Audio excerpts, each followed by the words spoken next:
Muy buenas tardes para todos y todas. Mi nombre es Luciano David Aboledo, soy profesor de historia y en esta ocasión me gustaría leerles un cuento de mi propia autoría titulado El libro de los sueños encantados. Es un cuento que lo escribí en el mes de julio y lo he presentado en el primer certamen provincial de cuentos Casa Ciudadana de Córdoba. Es un cuento en el cual uno podía tener una temática libre para poder escribir, pero no se podía exceder de las 5 hojas.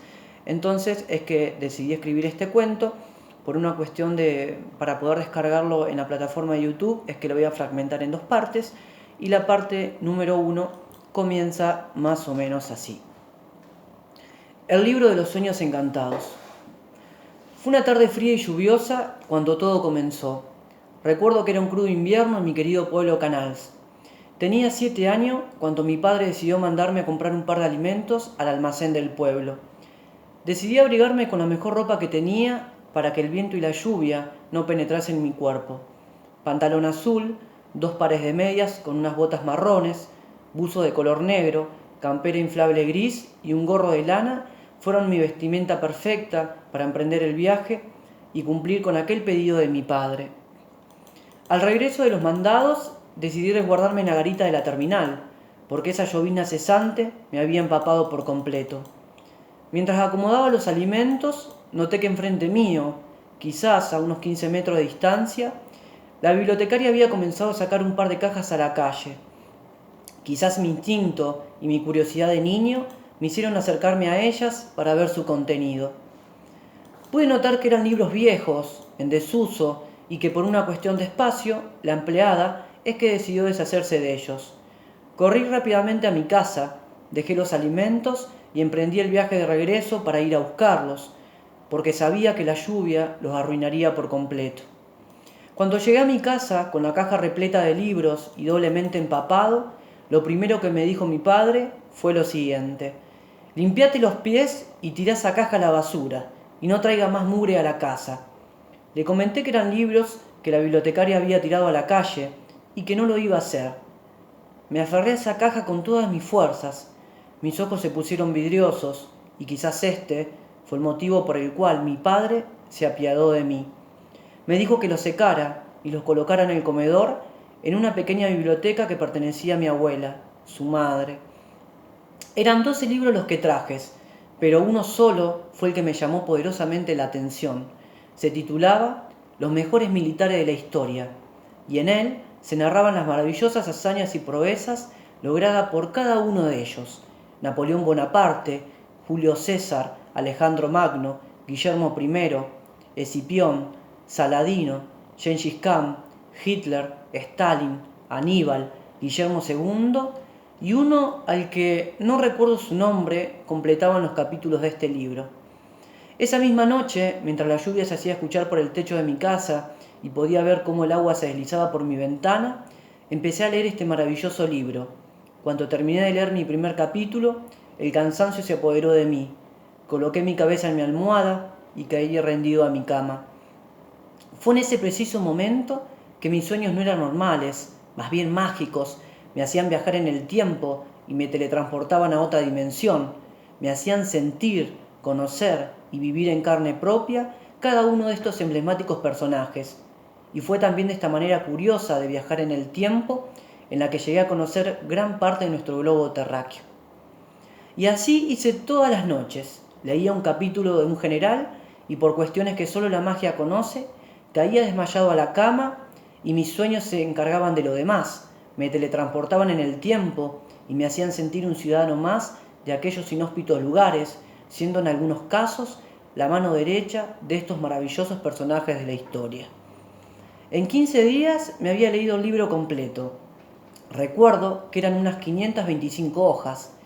La noche posterior a lo acontecido, recuerdo haberme sentido muy triste y preocupado, porque pensaba en mí mismo que si no tengo más nada para leer, mis sueños mágicos desaparecerían por completo. Cuando el sueño nos envolvió por completo a mi cama y a mí, una vez más la magia de los sueños actuó de oficio, y en ese preciso instante quedé atrapado en el centro de una ronda realizada por estos generales. Una voz que provenía del cielo me dijo lo siguiente: te dimos la fuente del conocimiento para que conozcas sus miserias como así también sus proezas. Ahora elige al mejor de ellos. Y mientras los miraba, ellos me miraban desafiantes, con ojos de tigres, intentando atemorizarme para que los eligiera.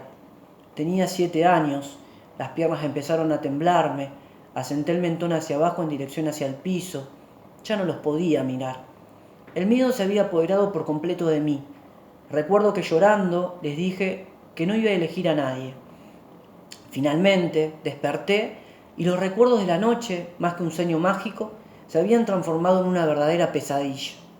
Y fue así que desde los 7 años hasta los 11 años de mi vida, estos personajes aparecían por las noches en mis sueños, invitándome para ser parte de sus proezas y hazañas. Pero yo, siendo un niño inocente, me resistía, porque en el fondo pude darme cuenta de su maldad y de lo que tramaban. Y cuanto intentaban persuadirme y convencerme de que los eligiera, de manera instintiva me despertaba, no pudiendo ellos lograr su cometido. Cuando cumplí 11 años, por razones del destino, mi vida empezó a desmoronarse, como una casa hecha de naipes que ante la menor brisa se desmorona por completo. Ya de muy chico habíamos sufrido el abandono de mi madre cuando tenía 6 meses de vida. A los 5 años vi fallecer a mi abuelo en mi casa y a los 11 años a mi abuela. Recuerdo que desde ese momento nos quedamos solos en la vida junto a mi padre, el cual tuvo que cerrar su local de ventas de artículos de limpieza, y como si esto hubiese sido poco, la crisis económica del 2001 y ese dichoso corralito hizo que el banco se quedara con los pocos ahorros que teníamos. La pobreza en su mayor plenitud pasó a ser nuestra amiga entrañable.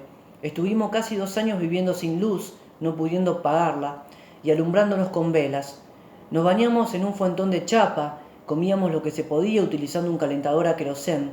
Usábamos siempre la misma ropa, nuestra casa era demasiado humilde y sobrevivíamos de las changas que hacía mi padre.